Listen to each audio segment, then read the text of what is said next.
A general overview and operation of the E100. So starting off with fresh water in the tank here, 120 litres capacity.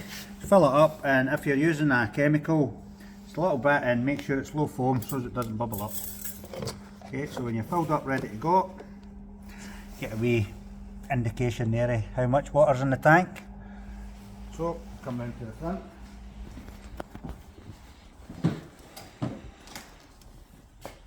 We've got our main key switch. Forward and reverse for your drive. So, and fast and slow if you want to go, depending. Okay, come around this side.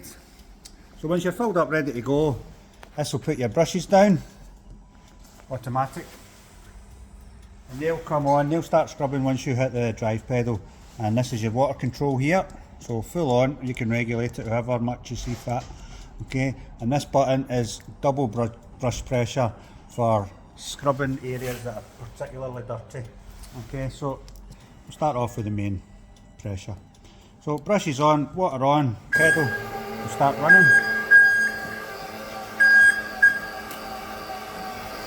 Okay, and then the secondary button, vacuum button, switch that on.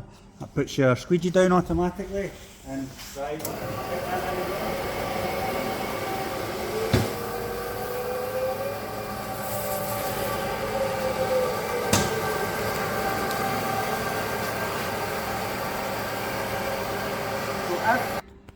So when you're using it, you can either use the brushes and the vacuum individually, or you can use the green button that puts brushes, vacuum on together along with your water.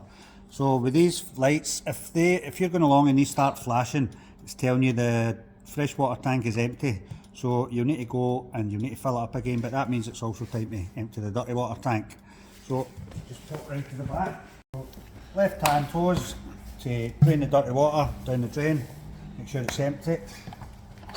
And that's just your freshwater hose, you'll not need to empty that. And middle hose is your vacuum hose, okay, down to the squeegee. So as well as your operation mode in this panel, you've got this button for if you're changing the brushes or if you're changing your pad drives. So one press will knock your brushes off. Okay. Right, so just in case I'm changing pads or changing to brushes. So once you're putting them on, just position them around the rim here, so it's going to drop down right onto it, okay? So brushes in position, both sides ready to get put back on. All you're going to do is press the brushes and you're going to rock back and forward with the drive, okay? So brushes down, forward and back. And that's you locked on, ready to go. So over to this panel on the right hand side now, you've got speed control, fast and slow, forward and reverse with your drive pedal down there. Wee horn. This green light flashes letting you know everything's okay. Red light will come on, warning light if there's any issues with the drive motor. So once that comes on, you've got an issue. So green light's okay, ready to go.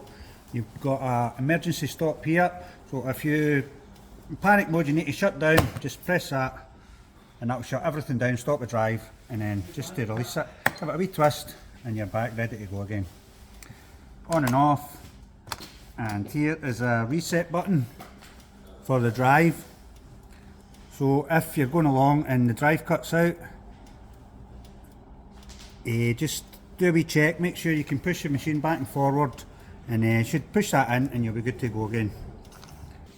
Right, left hand pedal is a foot pedal, you can use that when you're driving, and if you want to park it up at the end of the shift, just press it in, pull this lever, and that's you locked on, and to release it again, put the pressure on the brake, release the pedal. So if you switch the machine on, you've got that noise, you know the brake's on, so you know you've not to drive away. So brake off and you're ready to go. So final thing on the control panel is the battery indicator, 100%, fully charged, ready to go. That'll drop all the way down, 20%. Around about the 20% mark, the brushes will come up. It's time to go and charge it again. So drive to your nearest power point, uncoil, plug that into there, and you're going to do an overnight charge usually. 8 to 9 hours. Battery running time is minimum 4 hours. It's double that to charge it up. So end of the shift, put it on charge, and wee green light will be on in here at the end of the charge, letting you know it's fully charged and you're ready to go again. So battery's in here, and this lets you into your dirty water tank, so lid up, lets you into your vacuum filter. So if you notice that's a bit dirty, just unscrew it. Take your vacuum out, dry cloth, give it a wipe, make sure it's nice and clean, back in. Yep. So in here is a recovery tank where the dirty water is going to fill up. So just in that wee white float switch, when the water rises level, it lifts the float switch, and if you're going along and the vacuum switch is off, it means the water level's at full capacity and it's time to go and empty it. So when you're emptying it, just give this grill a wee check, make sure that's all nice and clean, nothing gets... Just make sure your tank's all flushed out nice, no debris in it, ready to go again for the next clean.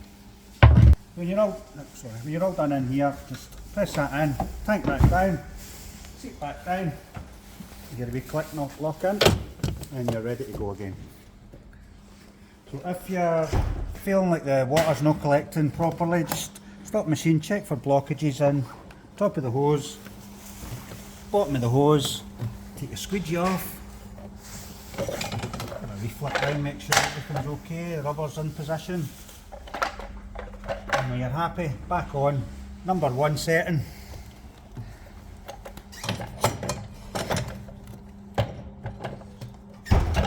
Make sure you're nice and tight, ready to go again.